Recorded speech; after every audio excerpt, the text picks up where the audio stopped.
Well, I couldn't really round off the Hammer Odyssey by discounting the concluding stab from Hammer Studios that transitioned from your local Odeon cinema to TV land. Some of you of a certain age will recall this show when it was originally screened, whilst others hit upon the odd story when it was syndicated on the ITV network in the mid-1980s in the UK, and later still on satellite television in the 1990s, when satellite television was good. Hammer House of Horror, an anthology series which chimed very well with the video nasty era in my opinion. At this time in the UK, if you weren't fortuitous enough in getting enough uncensored chills at your local video store in 1980, then during an autumnal Saturday night in the same year, would get instead freaked out by a garland of the grotesque, which featured battles with the undead, evil manifestations, mind-bending psychological terror, serial killers, cannibalism, voodoo witchcraft, and werewolves. Thankfully the gore wasn't spared, along with a bit of tit and arse either. This show made no bare bones about being for the grown-ups only, however it also appealed to much younger horror fans at the time. With its grim teaser to the episode to set the premise, launching into its creepy, gothic, mist-enshrouded opening credits, bolstered by its memorable theme tune of funked-up foreboding, this little series catapulted the spectator headlong into sombre suburban nightmares, where the perverse recesses of what the consciousness could conjure up, and archaic fear, were very well awake, weaving their delirium of dread on its modern-day victims in the stories. And most did not have a fortunate ending either, where evil prevails over good the majority of the time. 50 minutes of gallow-humoured nihilism, created purely to give the viewer a fidgety night and the stomach churn of airless anxiety. Let me open the creaky doors, for in tandem we can look together and look and look again around what was the Hammer House of Horror. What's the damage? Contusions on the chest and arms. Slight bruising on the lower abdomen. Otherwise, there's not a mark. Splendid.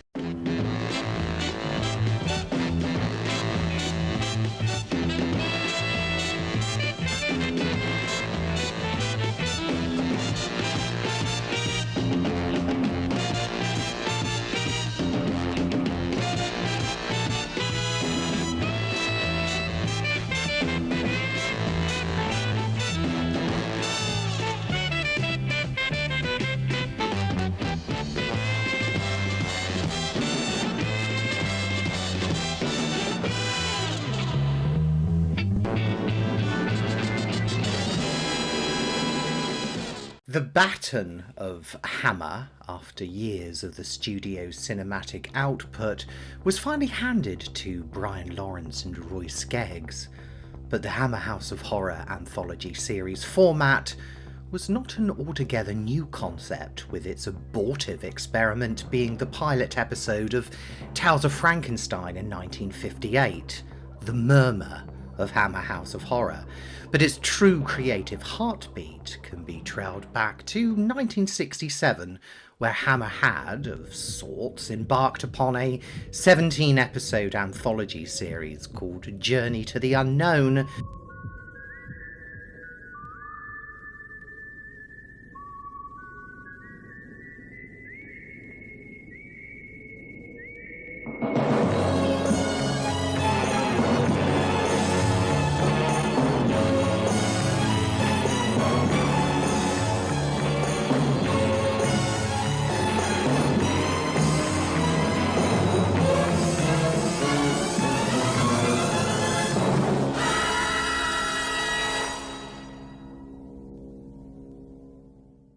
with the stateside financing it courtesy of 20th Century Fox Television, and a few familiar faces behind the lens weren't new to Hammerland either, showcasing their talents to a lesser medium, as well as those, a mix of British and American actors, in front of them. The show was made solely for syndication on ABC television in the States, and when it reached the UK, received uneven distribution, but regardless of it being well received by critics and featuring some outstanding pieces of suspense, horror, and gothic jitter, Journey to the Unknown slips beneath the radar, which is lamentable. Episodes such as Jane Brown's Body with Crescendo's Stephanie Powers, Devil Rides Out Sarah Lawson, and Mummy Shroud David Buck, dealing with a suicide victim being brought back to life and trying to rationalise what caused her despair that took her life in the first place, is a outstanding episode. There's also The New People, which was a Rosemary's Baby-inspired slice of witchcraft hokum in suburbia, with Captain Clegg's Patrick Allen and Vampire Circus's Adrienne Corrie giving it to their all. Matakitas is Coming starred Vera Miles and features a plot concerning librarians being trailed by the ghost of a strangler. There was also The Last Visitor, which starred the witches Kay Walsh, which was about a woman suffering from a nervous breakdown being hounded by a serial killer as well, along with psycho writer Robert Bloch's The Indian Spirit Guide with Julie Harris about bogus mediums, but naturally with a twist. They're all worthwhile watches for sure. Actors and actresses like Judy Parfitt, Barry Evans, Jane Asher, Gabriella Drake and Dennis Waterman can be seen in what must clearly be some of their earliest genre cult roles. Journey to the Unknown, in my humblest opinion, is very underappreciated. The concept of absorbing commonplace people into supernatural settings, and with the unusually downbeat endings, certainly was the strongest precursor to Hammer House of Horror for sure. A reappraisal is badly needed for this forgotten gem.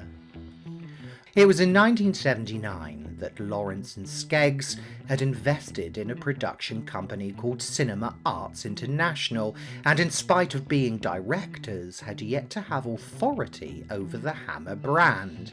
They then approached ICI and asked for the go-ahead to obtain the license to use the Hammer name, which ICI agreed to. Skeggs and Lawrence finally approached Lou Grade's ITC company for investment in an anthology series, hoping to revive the Hammer brand via different mediums. ITC gave Skeggs and Lawrence the green light. With only the concept inherited from the previous Hammer Studios administration, and at the recommendation of co-executive producer David Reed, Skeggs and Lawrence hired story editor Anthony Reed.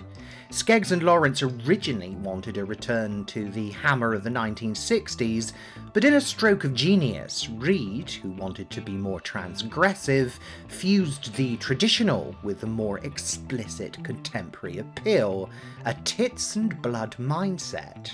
Reed decided to commission screenplays based on traditional genre themes, but with more excessive bloodshed and nudity for an audience of the 1980s. What Skeggs, Lawrence and Reed created was a unity of the bygone era with the abject bawdiness of exploitation, truly courageous for primetime television. The crew set themselves up at Hampton House in Buckinghamshire, a formal girls' school, and this became the house studio. The Hammer House of Horror we see in the opening credits, as well as its nooks and crannies being explored for some of the stories. Roy Skeggs lived in the stables and used the headmistress's study as his department. The classrooms used for science lessons were now converted into editing rooms and a viewing theatre.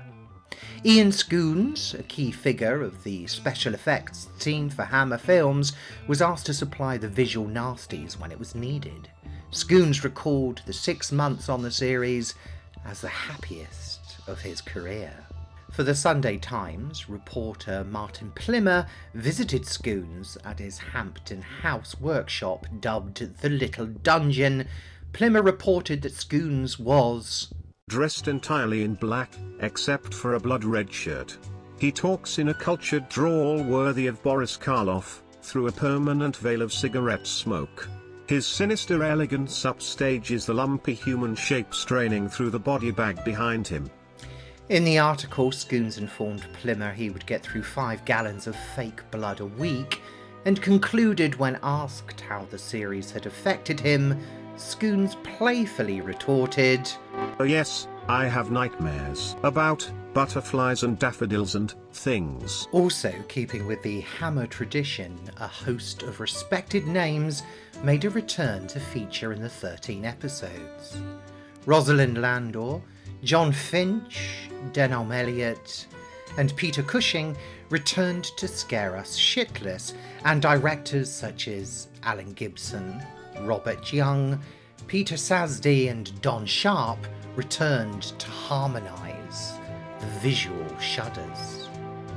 Don Sharp recalls, "Roy Skeggs phoned me up and said, 'We've got this series going and we're going to use as many as the old Hammer directors as possible. Are you interested?' He sent me a story of devil worship, Guardian of the Abyss, and after a few rewrites we went. It was a bit more ambitious than making your regular television episode and was like making a mini Hammer feature. It was a joy to do." The newspaper The Evening Mail's Stafford Hildred interviewed Roy Skeggs a week prior to the programme's airing. Skeggs fanfared, "This Hammer revival is going to shake up the TV scene. Programs are becoming very bland and there's nothing lukewarm about our approach. People have always gone for good old-fashioned horror films, and that's what we're going to give them. We've got strong stories and some supercasts, people like Julia Foster, Marius Goring, Prunella G, and it's marvelous to have Peter Cushing back from the old Hammer days. We're doing this 13 and another series next year. Hammer is definitely back." Anthony Reid also looked back on the show with great affection when he said, "I arrived in April and by the time I left in October, I hadn't just completed work on the script, but the first shows were already on the air. Roy Skeggs was a very good producer. I felt as though I was part of a very efficient, very professional team. We had a ball." The first episode, Witching Time, was broadcast on Saturday the 13th of October 1980. The series was a general success and began to stir a bit of a following, and the revenue made from the programme managed to provide the capital so that Skeggs and Lawrence could finally buy Hammer Film Productions from ICI.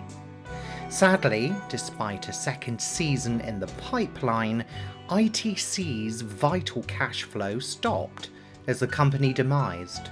ITC lost out big time to their expensive flop Raise the Titanic, which resulted in a box office revenue of $7 million, which is about $24.5 million today, for a film which cost $40 million to make in 1980, which is now in 2022 about $140 million. This also prompted Lou Grade to pull out from his engagement with the film business altogether. Let's look again at the 13 episodes that made this bizarre little anthology series.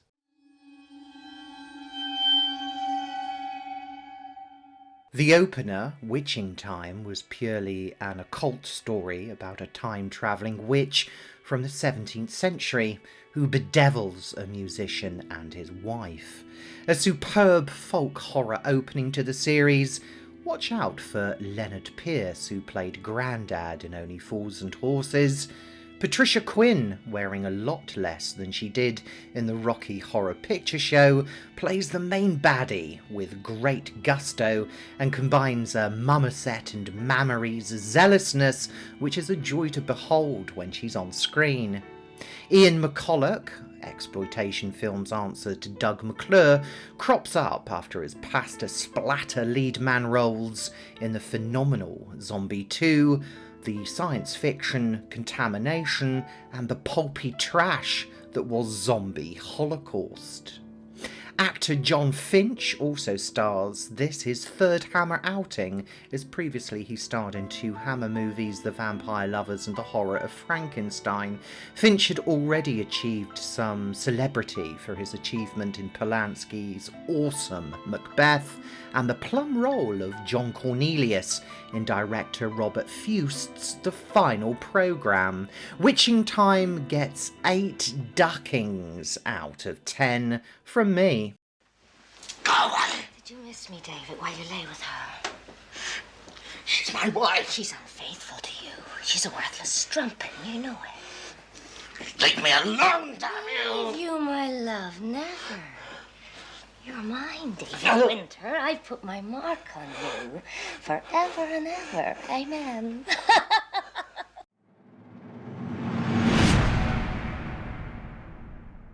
The 13th Reunion saw Hammer having a caper with cannibalism in a tale about a highly likeable journalist called Ruth investigating the weight loss club Think Thin.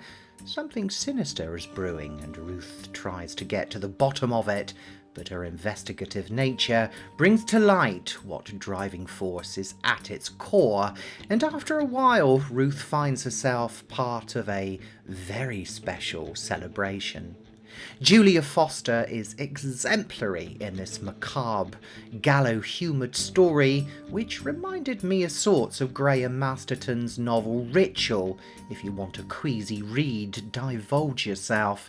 Veteran actress Dinah Sheridan guest stars along with Kevin Stoney, and as we know, Stoney was a regular in many a cult movie and TV programme. The ending is superb in direction, as well as in twist. The 13th Reunion gets 10 nibbles out of 10.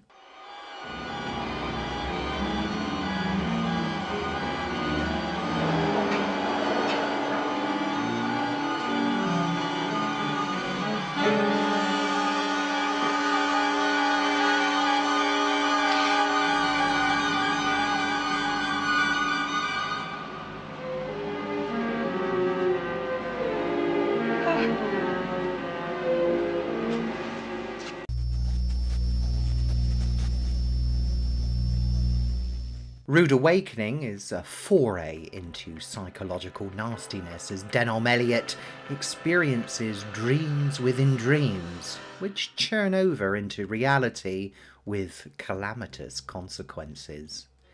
Denholm Elliott is spot on with a simpering neurosis, not unlike that of Beddoes into The Devil and Daughter, a bizarre and outre entry with a screenplay by celebrated writer and producer Gerald Savory.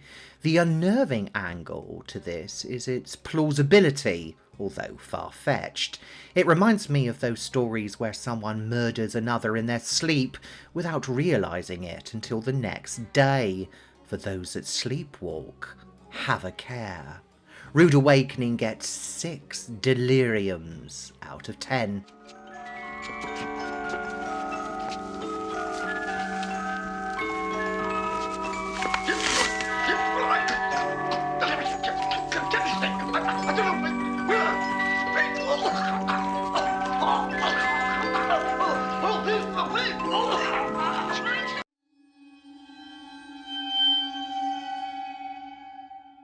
In Growing Pains, vengeful children are the essence of this story, except for one of these wants to exact his revenge on his parents from beyond the grave.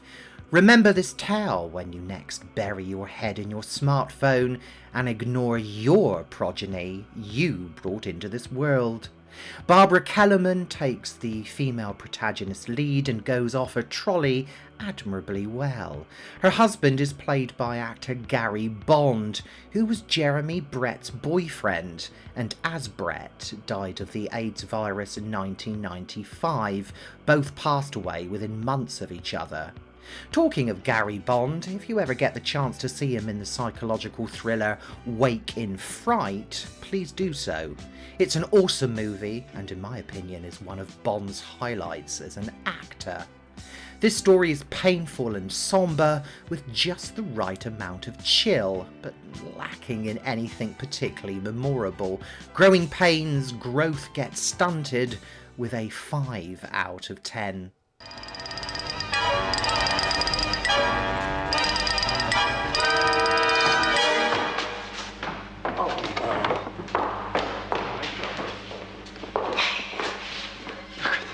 Oh, Dr. Morton. But how could the dog get into these cages? At least he spared whiskers. Yes, you're living proof that DL-83 works. Hello?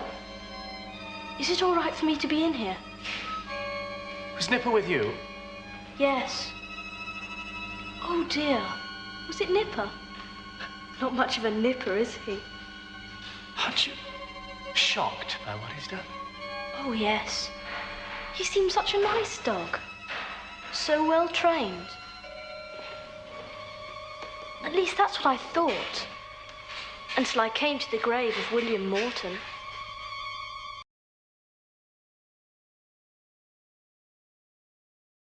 Ah, the house that bled to death. Could a house be possessed by the evil spirit of an old man who hacked his wife to death and buried her bits around the garden?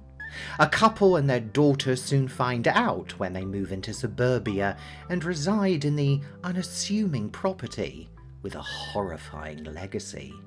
If not seen before, this is one of the best, with a super little twist, despite the inconsistencies in plot that make The House That Bled to Death one of the series' most iconic episodes.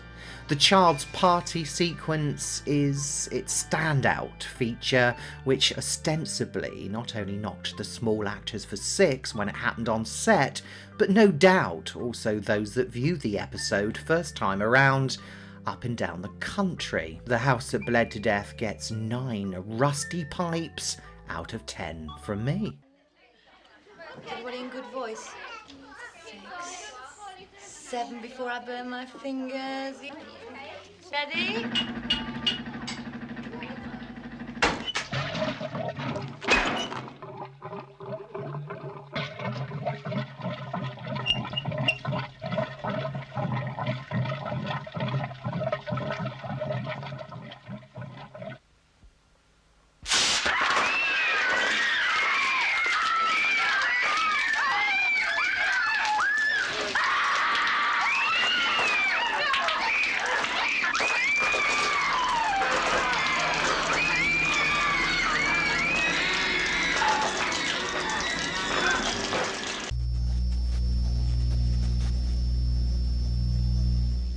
Ah, Charlie Boy, one of my favourites, which has fetish trouble for a couple as an African voodoo doll brings cataclysm for its owners.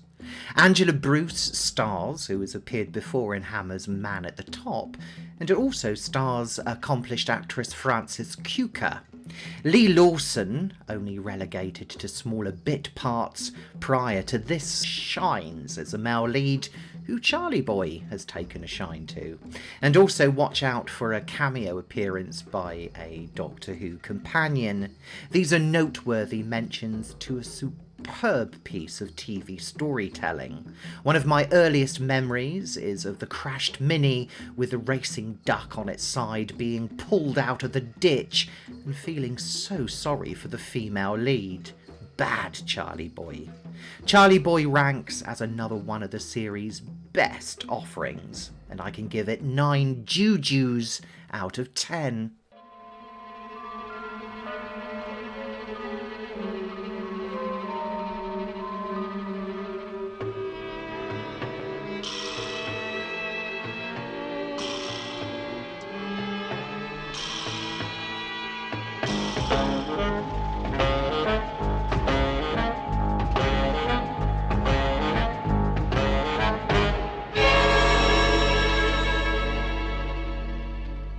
Gwen?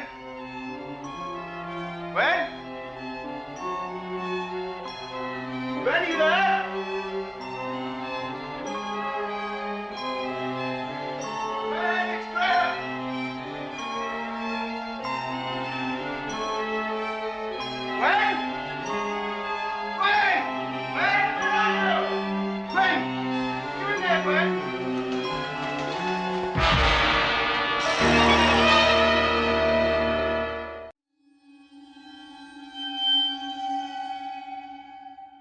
the episode Silent Scream, Hammer provides us with a tense psychological thriller which is pure claustrophobia, another condition close to many humans, and provides scope to crank up the fear factor. When an ex-con called Chuck crosses paths with a genial pet shop owner, he soon finds out the pet shop owner is far from grandfather harmless, and in the modern day continues his vile experiments, with Chuck next in line as his human guinea pig. Hammer was on a roll with this highlight of the series. Peter Cushing returns in a last hurrah, demonstrating he is still a fantastic actor of the Grand Guignol, and with a supporting cast with the talents of Brian Cox for Cushing to go up against, makes Silent Scream an A-grade shocker. 10 screams out of 10. Come on, boy. Here. Fetch. No! Fetch. Come on. Clear. It's clear. Quick. It's clear.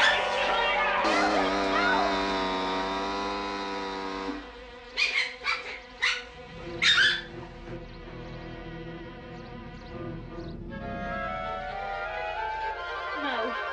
Stay! Yes, sir. Go away! Go away! Wait. Go away! No! Wait!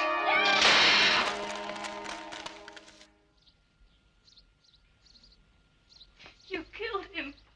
You killed him! You killed my puppy! You killed my dog! You killed my dog!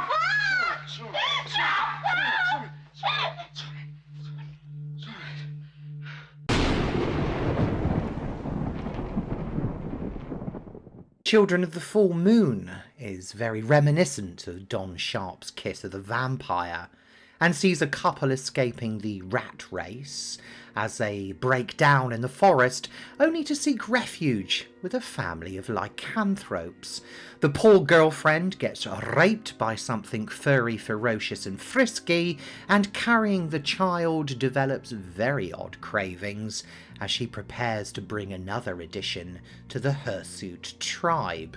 Suave Christopher Casanova, the beautiful Celia Gregory, notable to cult TV fans as Ruth in Survivors, and the one and only Diana Dawes are glorious in a modern take on the classic fanged fiend, best avoided at full moon. It was also good to see Robert Urquhart crop up, one of Hammer's firsts after appearing in 1957 in the seminal Curse of Frankenstein for the studio. Another one I recall from my childhood. This particular scene gave me many nightmares. Seems a bit out of place here. I wonder who slept here last. What do you mean? I'm not sure. But just suppose the creature in the woods was not a stag. Suppose the animal we both heard howling out there was not a dog. And consider what sort of Hungarian ritual causes little children to be afraid of a cheerful fireside hearth, Tom. and causes them to grow progressively clumsier as daylight fades. And those two dogs, to protect whom? From what? Oh, let's just change the subject, Tom. And suppose it's a full moon.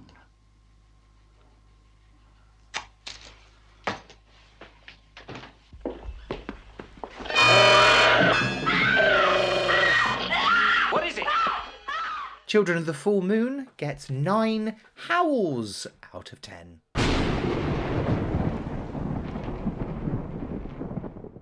Carpathian Eagle saw Hammer's foray into serial killing, where a heart-ripping fiend of many a lonesome bachelor strikes terror in the heart of Middle England. Suzanne Danielle leads the dance as a sultry schizoid. Look out for Pierce Brosnan, pre-Bond, and horror actor Barry Stokes as the murderer's choice victims. Somewhat messy, with too many ideas. I thought it would probably have been better left as a straightforward giallo without the Dorian Gray angle.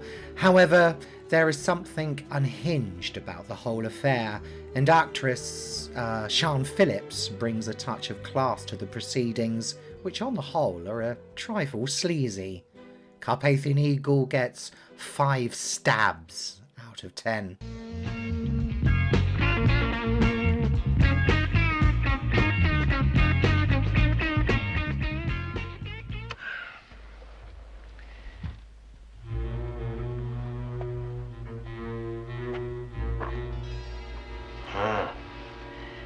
I see a tantalizing glimpse of things to come.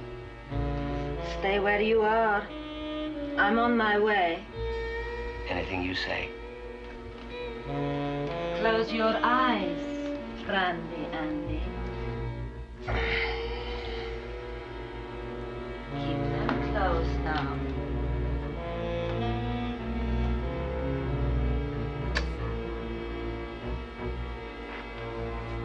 Keep your eyes closed till I say.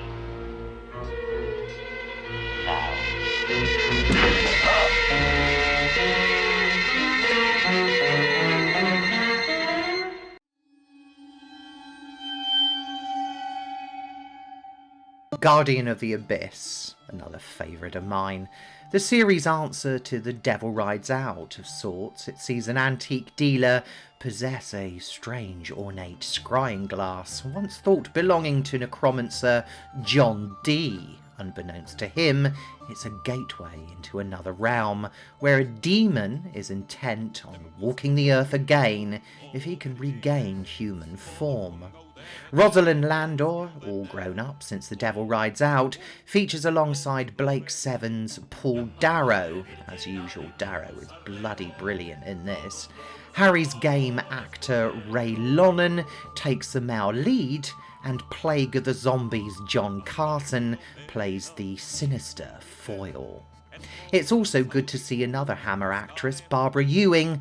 In it, 12 years since appearing in Dracula has risen from the grave. John Carson is on the record as saying that during some of the Black Mass sequences in this one, real Black Mass incantations were used, which spooked him greatly on set. This is another corker. The only disappointment is that there wasn't a follow-up, and the small letdown ending leaves us in satanic apocalyptic limbo. This is another bona fide classic, so gets 10 curses out of 10.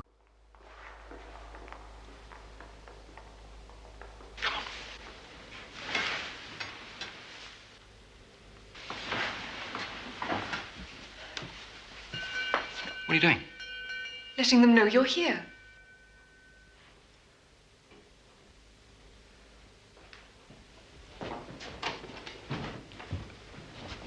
Let go, will you? Let go! What are you doing?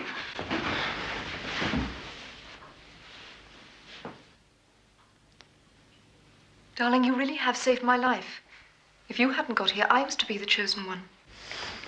He was born at the solstice. Midnight, June the 20th. He came eagerly to the place of invocation. Eagerly, he came to rescue me. And he bears the scrying glass. Yes. Good. All is according to the ritual. My Lord Coranzon will accept this sacrifice.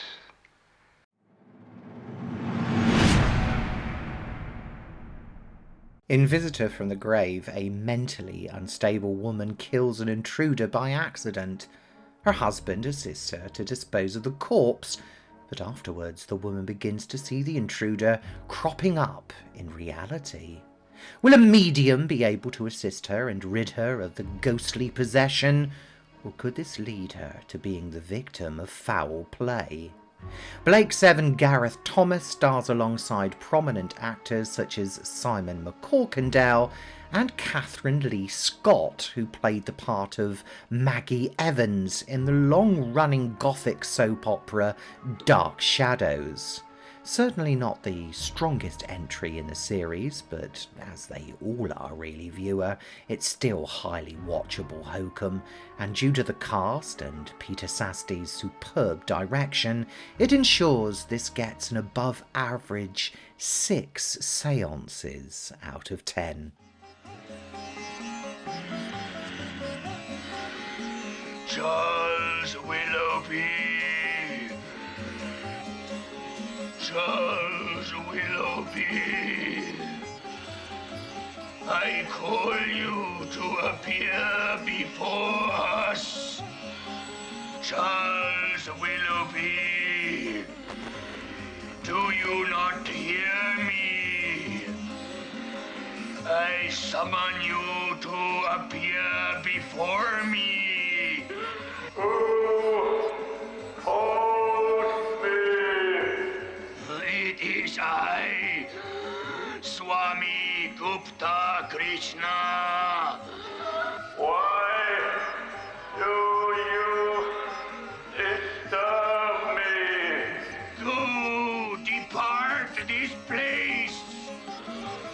I will be revenged.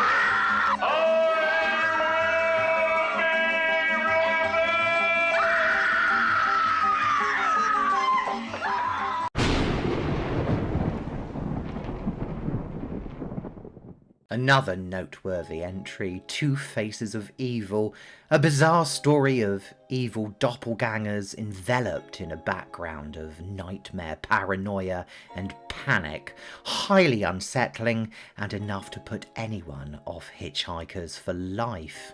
Featuring the sinister thesp talents of Philip Latham, seen in Dracula Prince of Darkness 14 years previously, Two Faces of Evil is bloody scary stuff, playing on our anxiety, fears and worst nightmares if we were going to be taken over by a double, worse still, an inherently evil one at that. Not to mention the poor people around us unravelling the truth. The image of the yellow sou'westered hitchhiker is another well-thought totem of visual terror.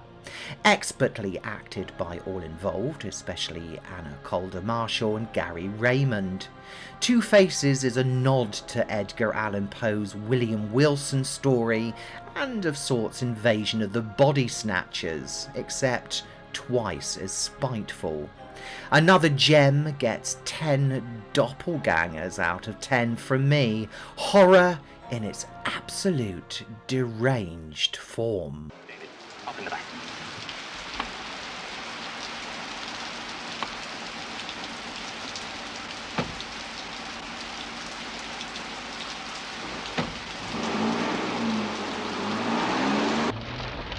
Not going very far, I'm afraid. Where are you heading? Sorry, I didn't quite catch that.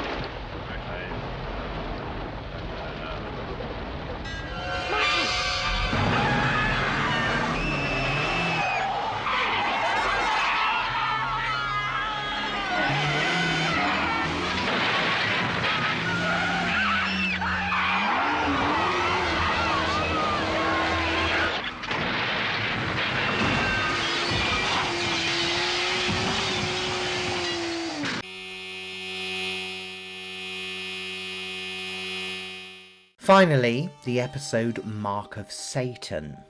Another standout episode where a mortuary attendant thinks he is being groomed to become the devil's disciple. The rest of the world thinks he is irrational as he descends into madness trying to prove his point.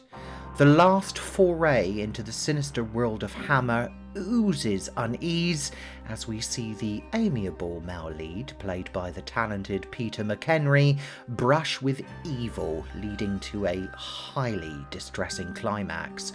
This episode seems to really play with your head, and there again opens a door to a believable glimpse into confounded madness. What is unsettling is the control over your life by others, without anyone else, bar yourself, realising it. The direction here is rather fetid and brings a squalid atmosphere of cramped flats and down-it-hill characters. It's kitchen sink sinister all the way, and although there is nothing to visually be explicit, bar a few scenes, director Don Lever produces some intense and chilling sequences. The fusion of Satanism, insanity, and a possible virus make for a heady brew of head-fucked-upness. This gets 9 lobotomies out of 10 from me.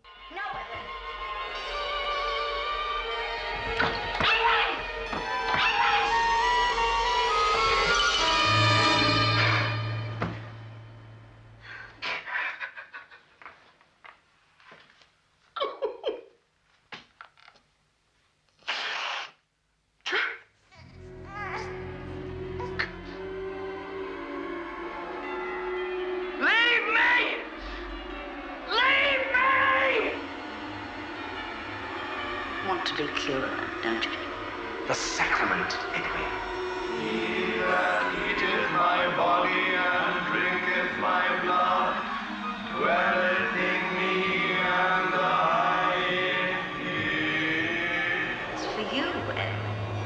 It's the only cure. Holt wouldn't take it. You must. Join us. Eat the baby. You've gone to such a lot of trouble.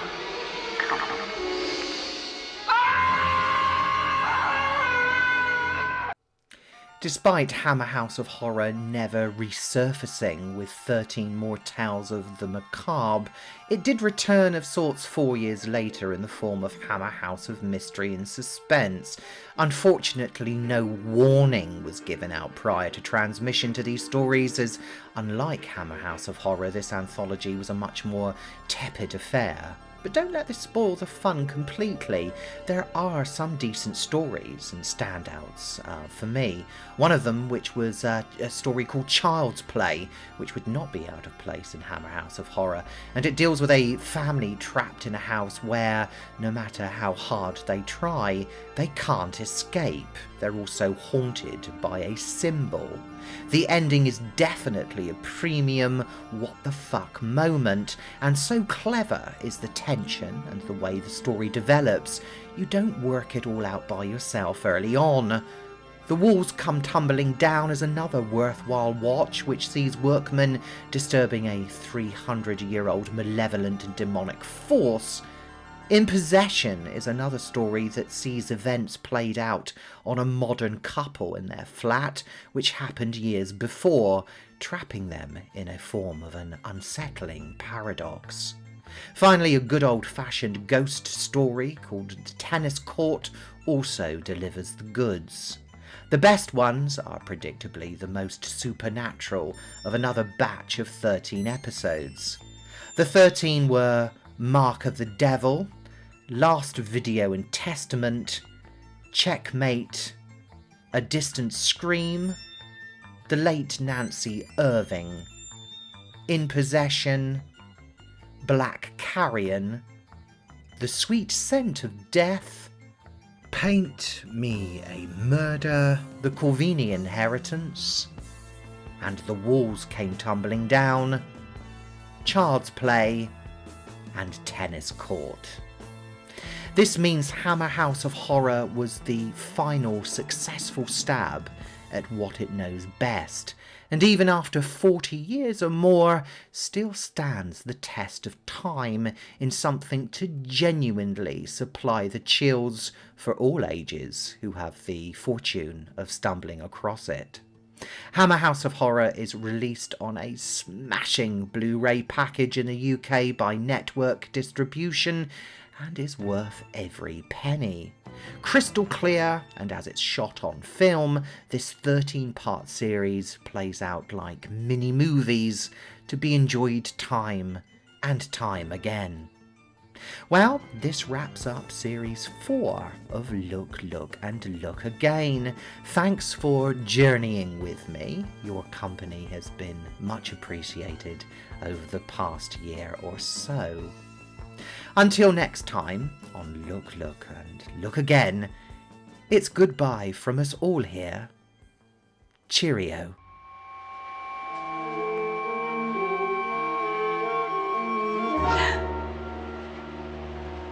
It's no use, I'm afraid.